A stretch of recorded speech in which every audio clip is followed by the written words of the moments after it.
Con Paulina Astroza, académica de Derecho Internacional de la Universidad de Concepción, a quienes hemos invitado a conversar de estos temas y evaluar estas cumbres donde ya se ve un Biden en retirada, pato cojo, dicen, en Chile, sí. y Trump, que ya de pura presencia nos anuncia que viene un nuevo horizonte, una nueva coyuntura, el fin de la globalización. Y ahora hoy comienza el G20, claro, ahí en Brasil. Paulina Astroza, muy buenos días, ¿cómo estás? Disculpe. Hola, muy buenos días, Daniela, Alejandro, gusto saludarlos. Igualmente. Partamos haciendo un poquito de pedagogía a propósito de también lo que mencionaba el canciller Alberto Van Claver. APEC reunió a 21 economías del mundo, entre ellas tan importantes como China, Japón, Corea del Sur, Estados Unidos, Canadá, Rusia, entre otros. Y acá es un espacio, dijo, fundamental para la inserción de nuestro país en el Asia-Pacífico. A grandes términos, ¿de qué se trató? Porque para algunos es un tema que tiene que ver, ¿no?, con la presencia del presidente, comercio exterior, pero no sabemos cómo nos impacta. A ver, lo que hay que saber es que efectivamente la PEC es un foro económico. Primero, no es una organización internacional, no es una institución, sino que es una instancia de diálogo de los países, como su nombre le indica, que dan hacia el Pacífico, lleva 30 años y Chile es parte de esto. Y además que últimamente, las últimas décadas, Chile tiene cada vez más intereses y existen intereses de Chile respecto a nuestros socios en el Asia-Pacífico, en especial de Asia. Y además aquí se habla de economías, no son países, o estados, porque participa Taiwán, que se presenta como China Taipei. Entonces, por eso son 21 economías. Perfecto. Y es un foro que indudablemente es importante porque están las principales economías con las cuales nosotros estamos teniendo relaciones tanto comerciales, económicas, pero además cada día más de inversiones de infraestructura y de intercambios, que es muy importante en un contexto en el cual, como ustedes lo decían, ya sabemos que el próximo presidente Donald Trump viene con ideas totalmente contrarias a lo que significa esta apertura económica que busca la PEC a través de la liberalización del comercio, el mayor intercambio, y lo que ya se ha anunciado por el presidente Trump, que fue, digamos, el elefante en la mesa, que estuvo detrás de todas las conversaciones, evidentemente es qué vendrá después, qué viene después del 20 de enero del 2025, cuando asuma el presidente Trump. Ahora, en este escenario, ya estaba revisando prensa internacional, se habla que algunos denominan el fin de la globalización y una nueva era donde Estados Unidos intenta hegemonizar un modelo que sigue otros países en Europa, nacionalista y antiglobalización, un vuelco hacia el interior. Y ese vuelco hacia el interior encuentra una serie de ventajas, o sea, no es una locura, no es un trasnoche, sino que el hecho de que la fuerza de trabajo en Asia y América y Europa se empieza a empatar un poquito porque también le sube, por lo tanto una de las ventajas de la industria tradicional que tenía el Asia ya no está, pero sobre todo por la naturaleza de la revolución tecnológica, que permite que en el mismo lugar donde se produce el conocimiento se instale la producción, lo cual le vuelve a dar ventaja a Estados Unidos. ¿Ese diagnóstico está instalado o es una mera especulación de algunos expertos? A ver, comparto solo en parte lo que señalas. Primero, no creo que sea el fin de la globalización. El fin de la globalización se ha planteado desde hace tiempo. Sí es cierto que está teniendo ataques, ha tenido cuestionamientos esa globalización, pero lo que hay que considerar es que uno hoy día, y para que vean cómo las cosas van cambiando, uno de los mayores defensores de esa globalización es China. China es quien quiere justamente ahora aprovechar esa globalización que en otros momentos, bueno, fue aprovechado por otras potencias en el mundo. Y justamente donde hay un área en el cual China le es competencia, rivalidad absoluta a Estados Unidos, es en el área tecnológica. Es en el área del 5G, es en la inteligencia artificial, es en todo lo que significa la innovación, la tecnología. China logró incluso invertir, no sé cuánto estará ahora, pero el 7% de su Producto Interno Bruto en ciencia, tecnología e innovación. Y por algo que hoy día es un competidor directo de los Estados Unidos y no con productos de mala calidad, que era como la tradicional idea que nosotros teníamos de los productos de China. No, aquí estamos hablando que la mayor producción de paneles solares se hace en China, donde está justamente todo lo que tiene que ver con el 5G, lo que tiene que ver con el manejo de datos, es de China. ¿Quién hoy día está produciendo y de manera más barata que los Estados Unidos? Es China. Los autos eléctricos son de China. El propio Elon Musk, yo no sé aquí cómo va a influir también en la posición del propio Donald Trump, porque Elon Musk tiene, y es el orejero hoy día del presidente Trump, tiene inversiones muy grandes en China. Por lo tanto, yo creo que avanzar un escenario en el cual viene una hegemonía de modelo impuesto por Estados Unidos ya no corre, porque el mundo ha cambiado, hay varias potencias y Estados Unidos justamente por eso es que tiene que ir viendo cómo se va adaptando, porque en una guerra arancelaria, como ya la tuvo Trump la vez pasada, pierde al que se le impone la tarifa. Pero también lo pierde Estados Unidos, que sufrió de esta guerra arancelaria. Ahora, en este escenario de conflicto que se ve entre las dos potencias, Estados Unidos va contra China, no va ni contra Rusia ni nada, es China. Su obsesión porque es el gran competidor. En esta confrontación, ¿qué va a pasar con los países como el nuestro, que se va a ver metido en medio de una guerra de gigantes y donde probablemente nos van a hacer exigencias? ¿Con quién estás? No nos vamos a ver metidos. Estamos ya en esa rivalidad de Estados Unidos-China, que no comienza con Donald Trump, quien parte con la idea de que China está siendo país emergente que va a ser competencia a mediano y largo plazo, fue Barack Obama. De hecho, el TPP, el famoso TPP, que después pasó a ser TPP-11, después pasó a ser CPTPP, la idea que tuvo Obama a través del TPP era ser de alguna manera un freno a el avance de China en los países que ya venía de manera importante en África, en Asia, y que de manera muy, muy importante está hoy en América Latina. Por lo tanto, nosotros ya estamos, y en Europa también, hay que también agregarlo. Por lo tanto, todos los países que no seamos ni Estados Unidos ni China, hace bastante tiempo que ya estamos en ese dilema de qué hacer. Porque por un lado, y aquí voy a hablar de América Latina en particular y de Chile en especial, por un lado tenemos a nuestro principal socio comercial, que es China, pero al mismo tiempo tenemos muy buenas relaciones, por ejemplo, a punto de vista militar con los Estados Unidos, o nuestros mayores inversionistas están en Europa, y estamos buscando además diversificar los mercados, porque se viene esto complicado, que es una suerte de proteccionismo en el cual algunos están pensando en volver, y Chile está, junto a muchos otros países, en la vía contraria, justamente en el comercio, en la apertura y en abrir mercados y no cerrarlos.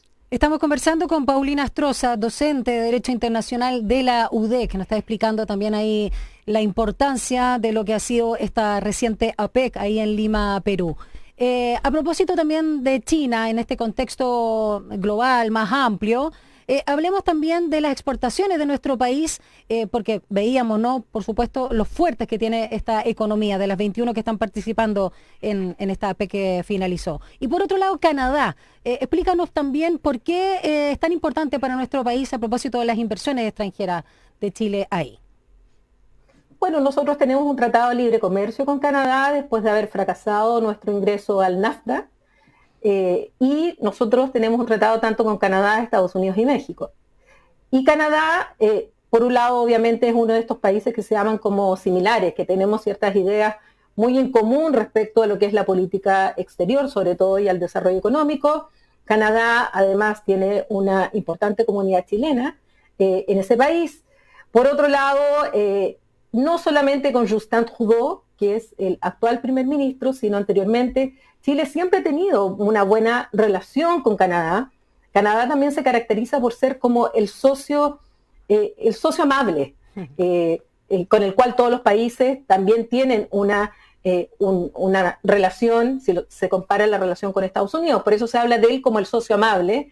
Tenemos mucho intercambio, por ejemplo, desde el punto de vista automotriz, llegan autos con arancel cero a nuestro país desde Canadá, nosotros exportamos también mucho al Canadá, está el tema de la minería, o sea, tenemos muchos vínculos con este país, pero además mucha sintonía en cuanto a la visión del mundo, a la visión de la protección, por ejemplo, del medio ambiente, a la protección de, incluso de lo que viene ahora también, de lo que significa la transición ecológica. O sea, tenemos un discurso y tenemos ideas respecto a lo que debiera ser el mundo bastante similar con Canadá, y por eso que siempre en las reuniones, y no solamente el presidente Boric, ha tenido buen feeling con el primer ministro. Claramente se notó más en el caso de Boric Trudeau en los últimos encuentros. Ahora, en las reuniones del presidente Boric se ha hablado fundamentalmente de cooperación y comercio. Estuvo con Xi Jinping, el líder chino, y la pregunta es, ¿las relaciones con China realmente, que son las hegemónicas, son nuestro lejos principal socio comercial, se va a ver afectada por la presión que va a tener creciente Estados Unidos, que ya tiene, pero que va a ser creciente? Recordemos el caso de los pasaportes, ¿no? Cuando se imprimieron los pasaportes con una empresa china, Estados Unidos le dijo a Chile, no es conveniente, y nosotros nos bajamos. O sea, nos mostramos un país relativamente débil frente a las presiones norteamericanas. Pero si nuestro socio principal es China y nos ofrece una colaboración que no nos ofrece Estados Unidos, ¿cómo deberíamos jugar nuestras cartas? A ver, no solamente pasó con lo del pasaporte, fue mucho más grave cuando Mike Pompeo vino a Chile y en nuestra cara nos dijo que si la fibra óptica lo hacíamos a través de China íbamos a tener sanciones. Y finalmente se hizo a través de Australia. Esto le pasa a todos los países, no solo a Chile. Y a Chile le pasa en menor medida porque además, frente a Estados Unidos, si miramos el globo, a veces somos bastante ombliguistas para mirar las relaciones internacionales. Chile no es ninguna amenaza para los Estados Unidos de manera general, bajo ningún punto de vista, ni en cuanto a migración, ni en cuanto a seguridad, ni en cuanto a narcotráfico, ni en cuanto a nada. Creo que los acentos del presidente Trump y Estados Unidos van a estar más puestos no en América Latina en general, no somos prioridad, pero dentro de América Latina obviamente hay países específicos en los cuales hay un acento especial, donde va a haber muchísima mayor presión que sobre Chile, como es el caso del propio México, el cual ha bajado bastante Claudia Sheinbaum su discurso respecto ahora el triunfo con Trump. Evidentemente va a estar la presión muchísimo mayor en el caso, de qué es lo que va a hacer con Venezuela, en el caso de Nicaragua, donde hay otros temas, y sobre todo Cuba, pensando en que su secretario de Estado ahora va a ser Marco Rubio. En el caso de Chile, nosotros lo que deberíamos hacer es seguir haciendo lo que estamos haciendo, diversificando nuestros socios comerciales. Ante las presiones, evidentemente va a haber algunas que no vamos a poder resistir, como no han podido resistir ni siquiera los grandes países, ni siquiera la Unión Europea ha podido resistir ciertas presiones, ya sea Estados Unidos o China, y por lo tanto en eso hay que ser bastante realista, en que no tenemos la capacidad para afrontar directamente ese tipo de presión, ya sea Estados Unidos o China. Lo que está aquí, indudablemente, y va a ser lo que va a marcar aún más el escenario internacional, y recalco aún más porque esto ya viene, es este enfrentamiento entre China y Estados Unidos. Todo lo que hagan ambos, sobre todo Trump, que tiene una fijación con el tema de China, donde los asesores y a quienes está nombrando ahora, todos tienen discursos muy anti-China, va a ser que todo lo que realicen va a ser con el cristal de tratar de bajar a China. Y ahí podemos entrar nosotros, recién indirectamente, en cuanto a las presiones como fue lo de los pasaportes o la fibra óptica. Chile tiene que ir sabiendo mantener una cierta distancia. Yo no soy partidaria de esa teoría del no alineamiento activo, que se ha planteado por algunos, que en el fondo es casi entregarnos a China, porque China nos entrega dinero, no condicionado como la Unión Europea, por ejemplo, que siempre va una cláusula de condicionalidad, normalmente democrática. Xi Jinping, de hecho, ahora fue el rey dentro de lo que fue la PEC, con la inauguración del puerto de Chancay, pero no solamente, porque lo que hace China es ofrecer créditos, ofrecer inversiones, sobre todo en infraestructura, en carreteras, en puentes, en el metro en Bogotá, en puertos, y eso lo hace es muchísimo dinero, pero además lo hace sin esta condicionalidad democrática que a algunos les molesta respecto a Europa. Chile lo que tiene que hacer es manejarse en ese escenario como un tercero que no es amenaza para nadie, y eso es una ventaja para nosotros, y que al mismo tiempo va aprovechando las oportunidades que se nos van presentando, especialmente en un área donde tenemos hoy día ventaja comparativa, y que es la transición ecológica. Con el hecho de tener litio, con el hecho de tener tierras raras o materiales críticos, y además la situación del hidrógeno verde, más todos los minerales que aportan a la transición ecológica, ahí es donde Chile tiene justamente algo con qué negociar con estas grandes potencias. Y bueno, lo ideal habría sido que negociáramos en cuanto al litio junto con Argentina y Bolivia, que representamos el 60% de la producción mundial de litio, y podríamos haber tenido un mejor poder negociador en una mesa, pero no es así, lo tenemos que hacer solos, y es ahí donde Chile, bueno, tiene que ser lo suficientemente inteligente para ir sabiendo mover las piezas y aprovechar estas ventajas que nos presenta la naturaleza frente a otras presiones que no vamos a ser capaces de enfrentar si nos llega en un momento determinado, porque ni siquiera Europa lo hace, India lo hace, ni otras grandes potencias frente a lo que es China y Estados Unidos. Paulina, y para finalizar, también cuéntanos un poco las expectativas de la cumbre del G20, donde también señala la prensa a propósito de las energías limpias, que los países europeos buscan que justamente esta cumbre, los países o las naciones emergentes contribuyan al financiamiento climático, y en este caso sin llegar a llamarlas obligaciones. ¿Y qué puede esperar Chile también al respecto? Ahí la situación del tema del cambio climático está muy complejo, porque esta semana hemos tenido varias cumbres. No solamente ha sido la PEC, sino que también fue la cumbre iberoamericana, con un desastre de asistencia en cuanto a los países, sobre todo latinoamericanos, en Ecuador, pero además está la COP29 en Azerbaiyán, donde se está buscando lo que es el financiamiento para la lucha contra el cambio climático. Cabe decir que el presidente de los Estados Unidos, el futuro presidente de los Estados Unidos, Donald Trump, ya anunció que se va a retirar del Acuerdo de París, y el presidente Milei sacó su delegación de la COP29 en Bakú, en Azerbaiyán, y donde también ha anunciado que se estaría retirando del Acuerdo de París, lo que son muy malas noticias. Y frente a esto, la COP29 lo que estaba haciendo era justamente tratar el tema del financiamiento de la lucha contra el cambio climático, donde está siendo bastante decepcionante. Y ahora tenemos la cumbre del G20, donde uno de los temas que el propio presidente Lula ha planteado es la transición ecológica, es la gobernanza mundial, es la lucha contra la pobreza, y esto todo está vinculado con el gran tema que es el cambio climático y la transición ecológica. Y frente a esto, siempre ha habido un discurso por parte de los países que no contaminamos, que no somos los grandes contaminadores del mundo, pero que sufrimos sus efectos, como Chile, que está dentro de los 10 países más vulnerables a los efectos del cambio climático, y resulta que nosotros no aportamos de manera grande a esta contaminación. Decir que, bueno, los grandes contaminadores son quienes tienen que ponerse más en el presupuesto para ayudar a la economía en vías de desarrollo, que sí sufren esto, África, América Latina en especial, en esto. Pero esto yo veo un panorama muy negro, justamente por la nueva presidencia de los Estados Unidos, que era quien aportaba a este fondo verde de manera importante. Y recordemos que Biden volvió al acuerdo del clima y volvió a aportar a esto en esta lucha. China ha aportado, incluso ha aportado más el último tiempo por lo mismo que estamos hablando. La última consulta, bien cortita, Paulina, porque está en la prensa donde le cae más relevancia.